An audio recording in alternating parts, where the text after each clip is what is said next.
estos valores que también van a tener en el campus, que son los valores normales de frecuencia respiratoria, frecuencia cardíaca y saturación. Fíjense, según la edad, es mayor la frecuencia respiratoria en los pacientes recién nacidos que cuando tienen 9 o más años. ¿Pueden ver bien ahí? Sí, Sí, profe. profe. Bueno, ¿cuánto tiene que ser la saturación normal en un paciente pediátrico? ¿Ustedes creen que tiene que ser 100% o no?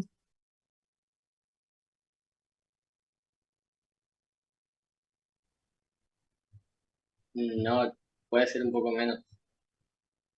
Hoy día, antes se creía que la saturación normal en los pediátricos y en los adultos tenía que ser del 100%.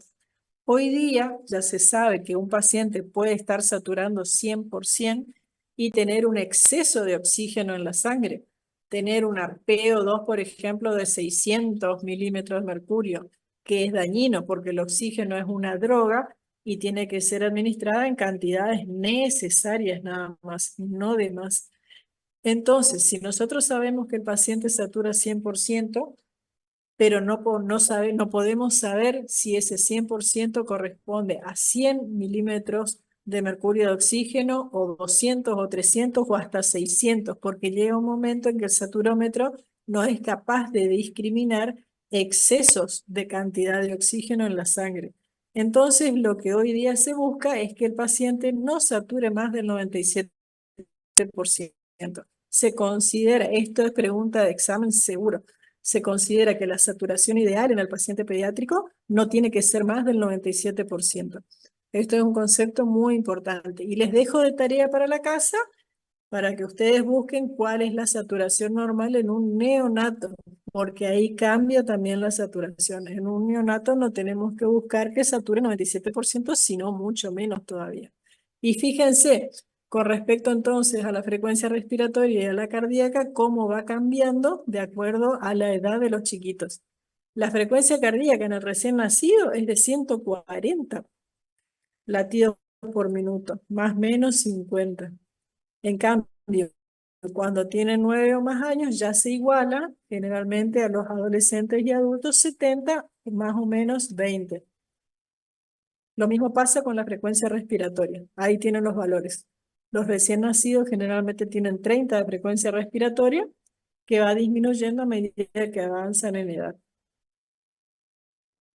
Bueno, ahora vamos a hablar de la mecánica respiratoria. La mecánica respiratoria puede ser normal o puede ser regular o puede ser mala. Eso es algo que también tenemos que evaluar y evolucionar en nuestra historia clínica kinésica. La mecánica respiratoria es buena cuando el chiquito tiene una buena respiración, no tiene taquicardia, no está taquipneico. A eso se le llama buena mecánica respiratoria, su respiración normal. Cuando empieza a tener tirajes, ya su mecánica respiratoria va a ser regular o mala, de acuerdo a la cantidad de tirajes que tengan. Y los tirajes van desde el supraclavicular, como dice acá en la figurita que ustedes ven, van al subcostal, el tiraje intercostal, el tiraje universal cuando se dan todos estos tirajes y sumado a todo eso el aleteo nasal. Cuando se le inflan las alas de la nariz parece, porque está con mucha dificultad respiratoria. El tiraje supraclavicular es el que se da arriba de las clavículas. ¿Se imaginan cómo es ustedes el tiraje supraclavicular? Sí, profe. Yo tengo Bueno, una duda. sí. ¿Este es el orden que se dan los tirajes o puede tener, por ejemplo, un tiraje intercostal sin tener subcostal o supraclavicular? Esto va de menor a mayor dificultad. O sea, si tiene intercostal, es raro que no tenga un tiraje supraclavicular. Va Ok, de ok, menor, gracias. sí, va de menor gravedad a mayor gravedad. Y cuando tiene aleteo nasal es porque generalmente está teniendo un tiraje universal. Esto de los tirajes es importante cuando hablemos de la escala de tal, del puntaje de valoración de tal, que es un puntaje que evalúa la dificultad respiratoria. Así que esto lo vamos a volver a ver cuando demos ese tema. Y vamos a dar ahora ocultación, que vamos a ver si coincide o no con lo que ustedes ven en los adultos. Esta clasificación es una clasificación del Hospital Garrahan. Nosotros en el Hospital Pediátrico nos guiamos por las normas del Garrahan. ¿Por qué le digo esto? Porque hay muchos libros de auscultación. Ustedes habrán visto, si quisieron estudiar auscultación y buscaron en libros, hay montones de clasificaciones, de ruidos, de nombres, y generalmente uno se pierde mucho con tantos conceptos. Entonces, en pediatría nosotros nos guiamos por esto que dice acá. Nosotros cuando clasificamos a la auscultación dividimos en ruidos normales, ruidos anormales y ruidos agregados. ¿Cómo es esto? Los ruidos normales son los que se deben escuchar normalmente en los pulmones. Cuando nosotros colocamos el estetoscopio, normalmente debemos escuchar estos ruidos. Los ruidos anormales son aquellos ruidos que en vez de escuchar normalmente en un lugar, se escuchan en otro lugar. Y ya les voy a explicar cuáles son. Y los ruidos agregados son los que nunca se deberían escuchar en el árbol respiratorio. Entonces vamos a ver, ¿cuáles son los ruidos normales? Tenemos dos ruidos, el laringotraqueal, que es el que se escucha en los vértices, que es un ruido inspiratorio y expiratorio. Si ustedes colocan el estetoscopio en ese lugar, escuchan un ruido fuerte en los dos tiempos, en inspiración y en expiración, se llama laringotraqueal. Y un ruido más alejado que se escucha en las bases pulmonares, se escucha en inspiración y en expiración también, que es el murmullo vesicular. Es un ruido alejado. Uno es un ruido rudo, cercano, y el otro es un ruido alejado porque se escucha en el parénquima pulmonar. ¿Qué pasa si yo este ruido laringotraqueal, que es fuerte, rudo, lo escucho en la base pulmonar derecha, por ejemplo? Yo no escucho ningún ruido agregado, no escucho nada de moco, pero escucho este ruido laringotraqueal en la base pulmonar derecha. Ahí se transforman en ruidos anormales. O sea, los ruidos anormales son aquellos ruidos que en vez de escuchar normalmente en su lugar, se escuchan en otra parte del árbol respiratorio. Y ahí se transforman en los soplos, en todos los soplos que ustedes conocen. Soplo neumónico, soplo pleural, soplo tubárico, soplo ánfora, todos los nombres que se les quieran, que les aparezcan o que hayan estudiado, todos los tipos de soplo son los ruidos anormales, que no son más que el laringotraqueal o el murmullo vesicular escuchados en zonas donde no deberían estar. ¿Se entendió?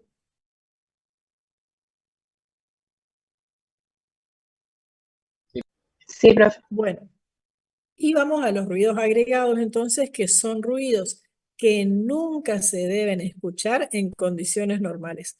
Que la presencia de los ruidos agregados nos hablan de enfermedad. Y tenemos divididos en dos, como la de los adultos, secos y húmedos. Los secos pueden ser roncus o sibilancias. Los roncus son, como su nombre le indica, parecido a los roncos, a los ronquidos. Se escuchan en los dos tiempos respiratorios. Y las sibilancias son ruidos agudos que se escuchan al final de la expiración, pero también se pueden escuchar al final de la inspiración. Si se escuchan al final de la inspiración, nos hablan de la presencia de secreciones en la vía aérea. Y si se escuchan al final de la expiración, nos hablan de una broncoobstrucción pura. O sea, de que los bronquios están cerrados por edema, por lo que sea. ¿En cuál de estas dos sibilancias el kinesiólogo puede actuar? ¿En las sibilancias inspiratorias o en las sibilancias expiratorias? En la inspiratoria, profe. Inspiratorias, sí. No escuché, perdón. Inspiratorias.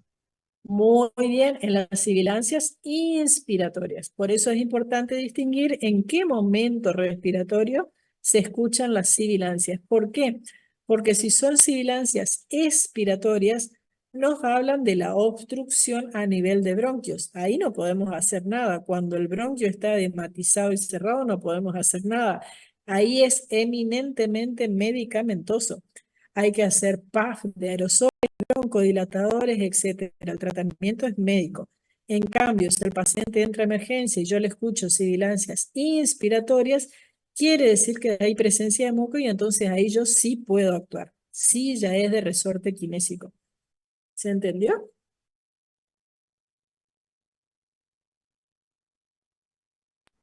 Sí, profe. Bueno, y después de los ruidos secos tenemos los húmedos. Acá sé que también hay montones de clasificaciones en los libros, pero nosotros les clasificamos en crepitantes, subcrepitantes y de burbuja raramente. Generalmente nosotros en el hospital pediátrico a los de burbuja le llamamos rales gruesos, que serían los de burbuja gruesa. ¿Cuáles serían los de burbuja gruesa o rales gruesos? Cuando nosotros ponemos detergente en un vaso con agua y hacemos burbuja, ese ruido, esos son los rales gruesos que nosotros clasificamos en nuestra ocultación. Los crepitantes son aquellos que se escuchan al final de la inspiración. Los subcrepitantes son aquellos que se escuchan en los dos tiempos respiratorios y los de burbuja son, les vuelvo a repetir, los rales gruesos, que se escuchan mucho en pediatría, así como los subcrepitantes. ¿Por qué? Porque los subcrepitantes son los ruidos por excelencia que se escuchan en la bronquiolitis. Y la bronquiolitis es una de las patologías más frecuentes en pediatría en época invernal. Es una de las patologías respiratorias más frecuentes en pediatría. ¿Se entendió?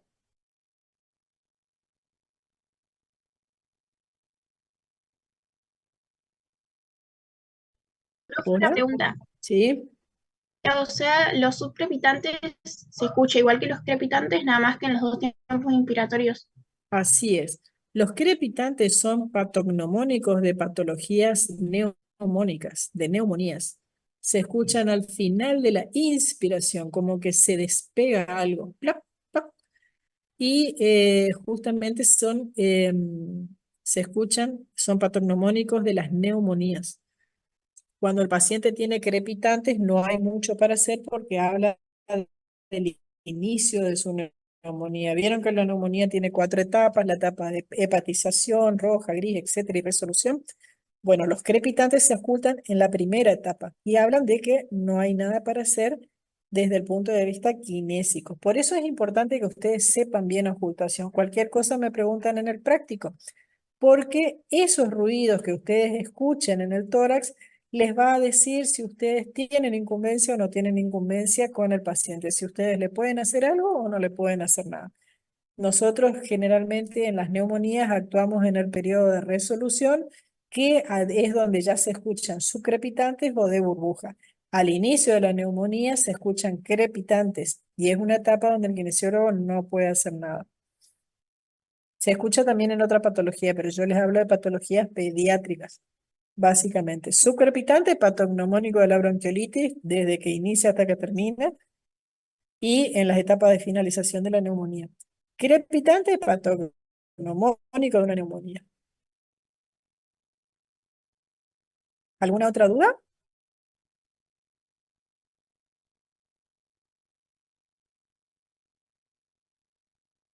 Entonces tenemos los ruidos normales, los que se deben escuchar normalmente, los ruidos anormales, que son aquellos que normalmente se escuchan en un lugar, pero se están escuchando en otro lugar donde no se deberían escuchar, y los ruidos agregados, que son los que nunca se deben escuchar en situación de salud. Hablan de una situación de enfermedad. Bueno, y para ir terminando, también hay que considerar los estudios complementarios como la radiografía. ¿Y por qué les puse esto? Porque es importante tener en cuenta que la radiografía de un paciente pediátrico lactante no es igual a la radiografía de un paciente adulto. El paciente pediátrico tiene, esto lo está dado ya en la microclase, fíjense la disposición horizontalizada de las costillas. ¿Por qué? Porque en estos pacientes, antes del año, generalmente no se paran antes del año, Entonces, al estar todo el tiempo en una situación horizontal, en una posición horizontal, las costillas no reciben la acción de la gravedad. Entonces, tienen una posición horizontalizada. Cuando el paciente empieza a adoptar la posición erecta, ahí las costillas empiezan a adoptar también el movimiento a 45 grados que le permite hacer el movimiento de asa de Walde en la inspiración que puede ayudar al movimiento respiratorio. Que los pediátricos, como les vuelvo a repetir, al estar horizontalizadas no lo tienen.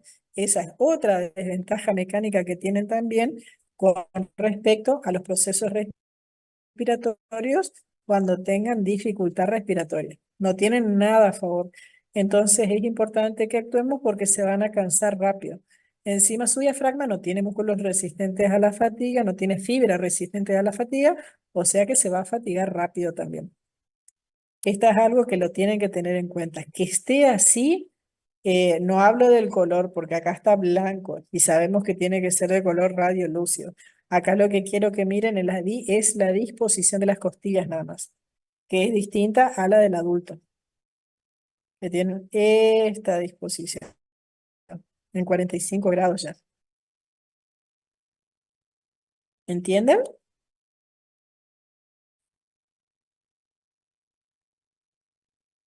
Sí, Bueno, profe, se entiende.